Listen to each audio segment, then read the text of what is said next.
Hello, friends, and welcome to Adventures in Pixieland. My name is Amy.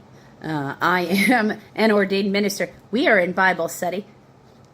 We're in the NIV, and we will be till the end of 2025. And today we are at a very big place. We are finishing our first book of the Bible. From Genesis chapter 1, verse 1, to the very last verse chapter 50, because that's what we're doing today, chapter 50, verse 1 to verse 26. 2,000 years of time have passed as a minimum. And I think it's really longer, because that's counting Earth days. If they are assuming that God's day was like 24 hours, I think it's really far much more than that. But 2,000 years from Adam to Jacob's death, which is the end of chapter 49. Sorry for the spoiler. Shouldn't be watching this one if you haven't watched that one. Now, chapter 50 is what we're doing in this video. And the other video that will be available for today, besides the Psalms, will be Exodus chapter 1. So we start the story of Moses. So this is a big day. We end the story of Jacob, and we start the story of Moses. So we end with them in slavery, and then we wait until, we hear about how they're getting out of that slavery. So let's jump in, friends. Genesis chapter 50, verse 1. Joseph threw himself upon his father and wept over him and kissed him. Then Joseph directed the physicians in his service to embalm his father Israel. So the physicians embalmed him, taking a full 45 days. So this is like as if they were going to do mummification. Okay? For that was the time required for the embalming, right? Because they dehydrate. And the Egyptians mourned for him 70 days. This is the custom.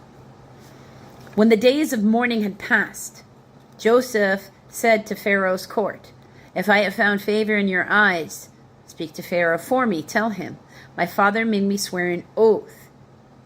I'm about to die. Bury me in the tomb I dug for myself in my land of Canaan. Now let me go bury my father, and then I will return." Pharaoh said, "Go and bury your father as he has made you swear to do." So this is an honorable Pharaoh so far, except because of Joseph, everybody's enslaved. And they like it. So Joseph went up to bury his father. All of Pharaoh's officials accompanied him, the dignitaries of his court, all the dignitaries of Egypt, besides the member of Joseph's household and his brothers, and those belonging to his father's household. Only their children and flocks and herds were left in Goshen. Chariots and horsemen also went up with them. It was a very large company. So Pharaoh is like, "Oh, yes. Not only can you go bury your father as he has sworn you to do, we will mourn with you, my brother." Because that's basically like, yes. Because he loves him. Because of the abundance he brings. Okay? There's no animosity there. So that's where we start with. Motion detected at front door. Like what they said. When they reached the threshing floor of Atad, A-T-A-D, near the Jordan, they lamented loudly and bitterly. And that's part of the Jewish mourning custom as well. And there Joseph observed a 7-day period of mourning for his father, sitting Shiva. Yeah. When the Canaanites who lived there saw the mourning at the threshing floor of Atad, they said, "The Egyptians are holding a solemn ceremony of mourning." That is why that place near the Jordan is called Abel Mizraim. Abel Mizraim means mourning of the Egyptians. Okay? So Jacob's sons did as he had commanded them. They carried him to the land of Canaan and buried him in a cave in the field of Machpelah, near Mamre, which Abraham had bought as a burial place from Ephron the Hittite along the field. After burying his father, Joseph returned to Egypt, together with his brothers, and all the others had gone with him to bury his father. Joseph reassures his brothers. When Joseph's brothers saw their father was dead, they said, "What if Joseph holds a grudge against us and pays us back for all the wrongs we did him?" So they sent word to Joseph saying, "Your father left these instructions before he died. This is what you are to say to Joseph. I ask you to forgive your brothers the sins and wrongs they committed in treating you so badly. Now please forgive the sins of the servants of the God of your father." When their message came to him, Joseph wept. His brothers then came and threw themselves down before him. "We are your slaves," they said. But Joseph said to them, "Don't be afraid. Am I in the place of God? You intended to harm me, but God intended it for good, to accomplish what is now being done, the saving of many lives. So then, don't be afraid. I will provide for you and your children."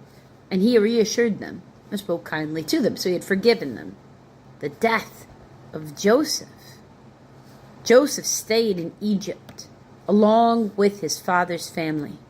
He lived 110 years and saw the third generation of Ephraim's children. That's amazing. And also the sons of Machir, the children of Machir, sons of Manasseh, were placed at birth on Joseph's knees. Oh. Then Joseph said to his brothers, "I am about to die, but God will surely come to your aid and take you up out of this land to the land he promised on oath to Abraham, Isaac, and Jacob." When Joseph made the sons of Israel swear an oath, "God will surely come to your aid, and then you must carry my bones up from this place." So Joseph died at the age of 110. And after they embalmed him, he was placed in a coffin in Egypt. So they tell you that's where his bones were. So, and with that, we complete 2,000 years of human life. And we are now on to the story of Exodus, or the story of the prophet Moses, the next prophet in the Bible, since we finished the last tale of the last prophet in the Bible, because that's indeed what Joseph was. That's what the dreams were. It doesn't mean he always was honorable. He was doing what he thought was best. That had different meanings in different times. Let's remember that. Till my next video, friends.